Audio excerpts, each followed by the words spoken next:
Makasih. Yeay.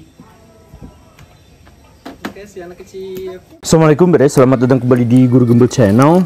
Banyak netizen yang memaksa saya untuk membahas tentang Mama Gufron yang kemarin viral. Saya sebenarnya sih nggak menjawab karena ya ngapain juga, ini sebenarnya adalah sesuatu yang klise gitu dengan ajaran-ajaran yang sudah basi dan sebagainya. Tapi ketika saya kemarin membaca sedikit banyak tentang Mama Gufron, akhirnya saya setuju untuk membahas Mama Gufron, bikin video ini karena ternyata beliau itu adalah murid dari Abuya Armin. Jadi salah satu orang yang sangat saya idolakan karena beliau adalah orang yang sangat cerdas, ahli strategi yang sangat kuat. Bahkan ya walaupun secara fisik sebenarnya awal-awalnya agak cengeng, tapi kan akhir-akhirnya memang menunjukkan karakteristik yang kuat dan sangat berpengaruh terhadap akhir dari sebuah peperangan. Apalagi beliau itu adalah satu di antara sedikit sekali orang yang tahu bahwa di balik benteng Paradis itu ada laut, ada dunia yang lain. Itu Armin, tapi di kartun. Maaf ya, canda.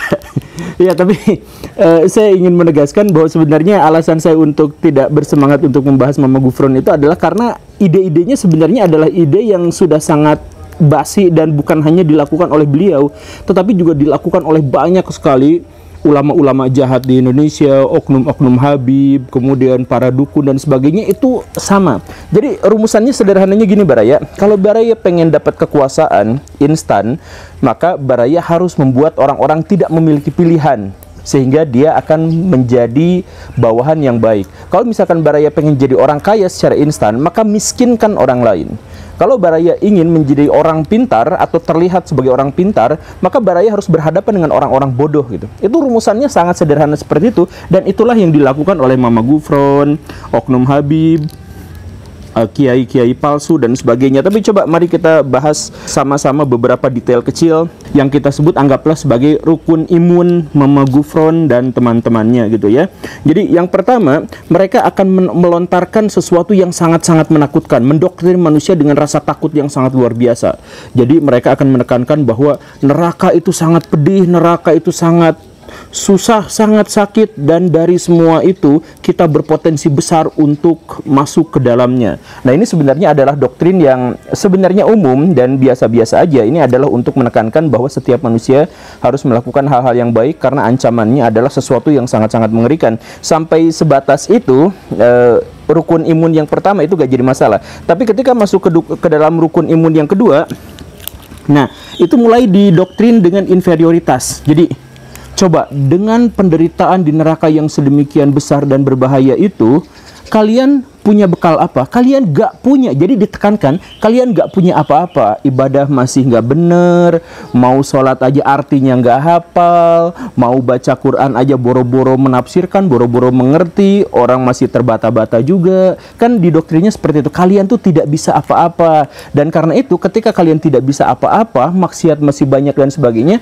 potensi masuk ke dalam neraka yang sangat mengerikan itu menjadi potensi yang sangat besar. Nah, karena itu rukun iman yang ketiga, rukun imun yang ketiga bagi mereka adalah, untung ada Ustadz ini, untung ada Mama Gufron, untung ada Habib ini yang rela untuk tidak keluar negeri, rela untuk berdakwahnya di sini untuk memberikan kenyamanan dan keamanan buat para pengikutnya. Jadi kalian yang ibadahnya masih nggak bener, maksiatnya masih jalan dan sebagainya, jangan khawatir, selama ada di sini maka ada penjaga gerbang nerakanya.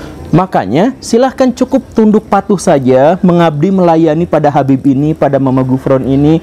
Cukup untuk ikhlas saja, karena kemarin-kemarin juga tuh ada muridnya Habib Anu, muridnya Kiai Anu, gak pernah sholat, gak pernah apa, tapi hanya gara cinta pada dia, pada si Habib Anu, pada Mama Gufron apa dan sebagainya, maka dia masuk surga tanpa hisab. Nah gitu kan, itu yang ketiganya. Kemudian yang keempatnya itu adalah mulai ditekankan, kenapa emang dengan orang yang dimaksud itu? Oh, karena orang ini punya mukjizat, bahasa mereka punya karomah.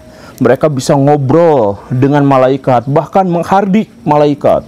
Mereka kemudian bisa ngobrol dengan para nabi. Mereka kemudian bisa mendatangkan malah bencana. Mereka kemudian bisa menghentikan bencana. Ada gunung meletus, gunung Semeru. Saya berdoa pakai bahasa Suryani, langsung selesai. Kan gitu. Jadi yang ditekankannya itu yang seperti itu. Iya kan? Ya, Baraya pasti ngerti dengan doktrin-doktrin semacam itu. Kemudian doktrin yang berikutnya atau imun yang berikutnya, rukun imun yang berikutnya itu adalah bikin eksklusivitas.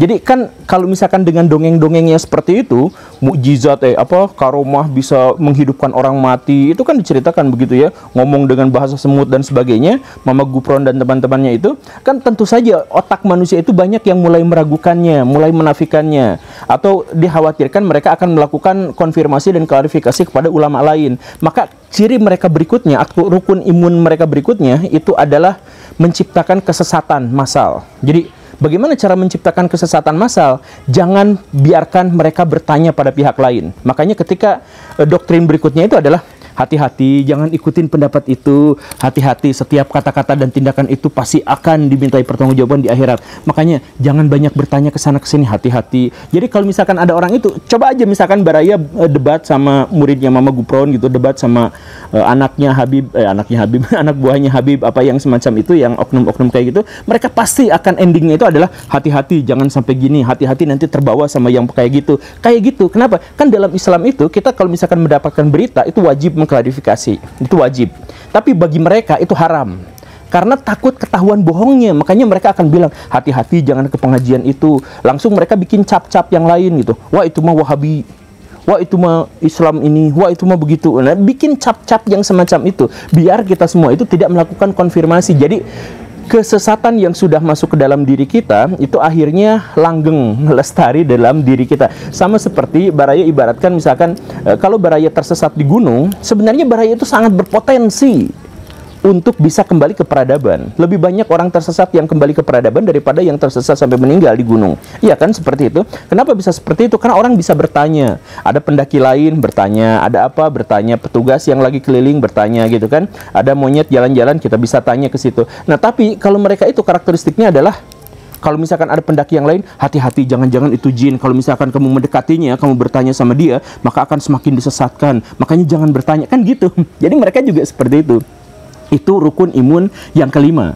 Dan rukun imun yang keenam pada akhirnya itu adalah mengajak kita atau mengeksploitasi para pengikutnya masuk ke dalam percaturan politik bahkan tanpa kita sadari gitu. Jadi setelah mereka dapat banyak pengikut, kan dapat pengikutnya itu banyak karena udah ditakut-takutin, kemudian dikasih tahu bahwa kamilah satu-satunya jalan yang benar, bahwa tidak boleh dikonfirmasi kepada pihak lain. Pengikutnya kan menjadi banyak, menjadi ribuan, menjadi apa? Orang bertanya-tanya, kok orang kayak gini pengikutnya masih banyak ya? Iya kan didoktrin gitu ya. Nah, setelah didoktrin seperti itu apa? Diajak. Jadi partai politik datang, Pak Mama Gufron atau Pak Habib Anu, Pak siapa, tolong dong, ini saya mau pilkada, mau pemilu, saya minta perolehan suara sekian-sekian. Oh boleh, karena kalau saya mengeluarkan kata-kata itu semua murid pengikut saya itu ikut. Jadi sok aja. Ya, tapi ini kalau misalkan apa Dede?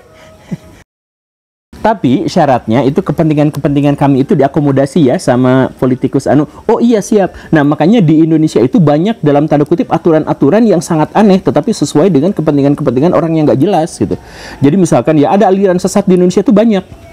Tapi kenapa masih sampai sekarang masih bertahan, masih ada yang seperti itu? Karena diduga itu ada kontrak politik dengan politikus-politikus tertentu sehingga tidak digerebek. Jangankan polisi, jangankan Satpol PP yang mencoba menggerebek, MUI bungkam. Gak tahu sih tuh. Jadi kalau misalkan ada penyesatan di luar sana, MUI itu gercep banget gitu. Tapi ini mah indikasi gitu ya, kemungkinan gercep banget. Tapi kalau misalkan ada yang seperti ini, seret banget, susah sekali untuk mengeluarkan fatwa. Walaupun sudah jelas secara literal, secara harfiah, secara aktual itu bisa dibuktikan kesesatannya, tapi mereka akan mengabaikan itu semua gitu. Nah gitu kan, ya mungkin diduga. Nah kalau yang lebih politik ini tidak bisa saya buktikan, makanya saya hanya bisa menduga gitu. Duga ada kepentingan-kepentingan politik. Jadi kalau misalkan ada orang mau pemilu, mau menang, gimana caranya?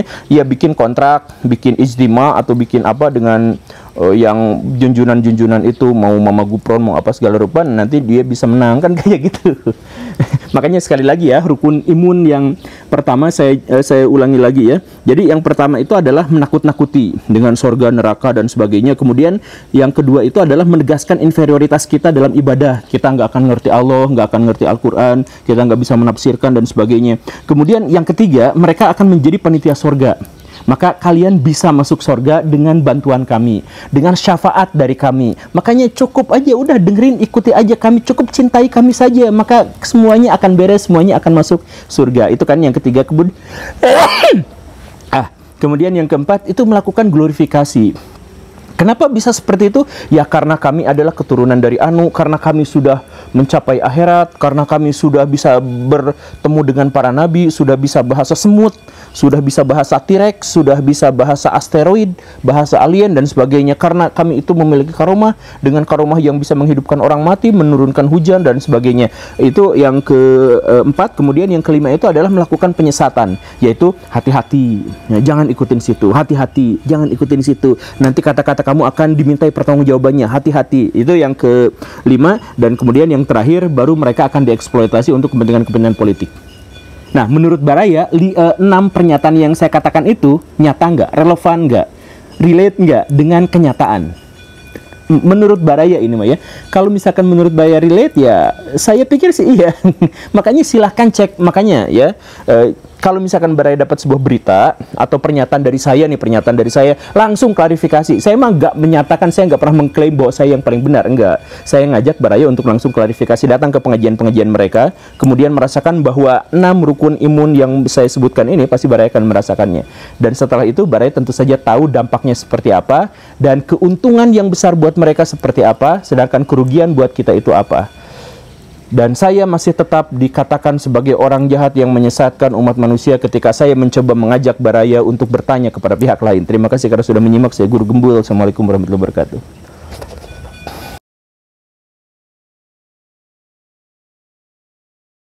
Assalamualaikum Baraya, ini Guru Gembul dan sekarang saya mempromosikan buku karya saya yang alhamdulillah diterbitkan oleh Narasi. Judulnya adalah 50 Muslim Paling Berpengaruh dalam Sejarah Peradaban Islam. Ini temanya, polanya, alurnya ngikutin kayak Michael Hart yang zaman dulu. Nah, sekarang ini urutkan Muslim paling berpengaruh ke 1, ke 2, ke 3, ke 4, sampai ke 50. Tentu saja Nabi Muhammad tidak diikut sertakan, ya karena itu udah beda level, tapi ini sangat cocok untuk orang-orang yang ingin menambah wawasan tentang hasanah peradaban Islam. Jadi silahkan beli bukunya, dan ada edisi spesial yang ditanda tangan, tapi beli bukunya harus di James Book, dan nanti akan ada di semua toko buku di Indonesia, online, offline. Assalamualaikum warahmatullahi wabarakatuh. Beli ya.